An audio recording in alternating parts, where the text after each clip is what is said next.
ജില്ലാ സമ്മേളനങ്ങളെല്ലാം പൂർണ്ണമായും പൂർത്തിയായി കഴിഞ്ഞിരിക്കുകയാണ്.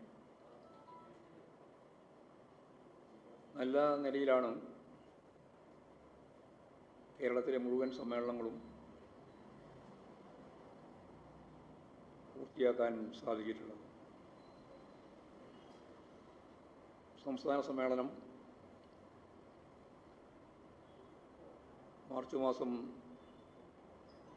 6, 7, 8, 9 തീയതികളിലായിട്ട് കൊല്ലത്ത് വെച്ച് നടത്താൻ തീരുമാനിച്ചിരിക്കുകയാണ്. അതിൻ്റെ ഭാഗമായിട്ടുള്ള പതാക, കുടിമരം, ദീപശിഖ ഈ 3 മേഖലകളിൽ നിന്നായുള്ള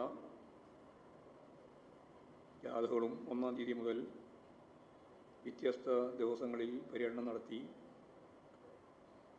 കൊല്ലം സമ്മേളന നഗരിയിൽ എത്തിച്ചേരുക. സമ്മേളനത്തിൻ്റെ മുന്നോടിയായി ഫെബ്രുവരി മാസം 17-ാം തീയതി കേരളത്തിലുടനീളം പഴയകാല പാർട്ടി നേതാവായ സഖാവ് NS-ൻ്റെ ചരമദിനത്തിന് ഫെബ്രുവരി 17-ന് പതാക ദിനം ആചരിക്കുകയാണ്. കേരളത്തിലെ മുഴുവൻ ഘടകങ്ങളിലും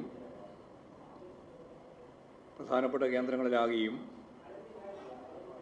സംസ്ഥാന സമ്മേളനത്തിൻ്റെ ഭാഗമായുള്ള പതാക ദിനം വലിയ വിജയമാക്കുന്നതിന് വേണ്ടി സഖാക്കൾ തയ്യാറെടുത്ത് കൊണ്ടിരിക്കുകയാണ്.